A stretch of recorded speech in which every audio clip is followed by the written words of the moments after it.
تو این واحد فقط باید سکوت کرد تا کیفیت و زیبایی خودش حرف بزنه. یه 107 متری فوق‌العاده، فکر کنم کمتر کسی بتونه ازش ایراد بگیره. فضای پذیرش خوش‌دیدمان، نورگیر و رو به نما. نقطه عطفش آشپزخونه‌شه. دل هر خانومی رو میبره این آشپزخونه. کابینت‌های خیلی خوشگل و شیک توش به کار رفته. از همه جهات نور میگیره واحد. بریم اتاق خواباش رو ببینیم. اینجا هم یه جا کفشی براتون کار کردن. جفت اتاق خوابش کمدیواری خوب داره داخلش. خواب اول سرویس حموم رو داریم و کمدیواری. بریم سرویس بهداشتیش هم ببینیم. درب ورودی سرویس بهداشتی. از نظر امکانات طبقه 4 هستش با آسانسور و پارکینگ. کلا 8 واحده بدون هیچ دیوار مشترکی. فضای پذیرش از این زاویه.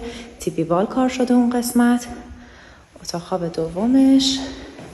داخل این اتاق خواب هم کمدیواری رو داریم و تراس واحد. فضای کوچه رو هم نشونتون بدم. خلاصه یه واحد فوق‌العاده است. برای اطلاع از قیمت و شرایط پرداختش هم کافیه کلمه بهار رو برام کامنت کنی.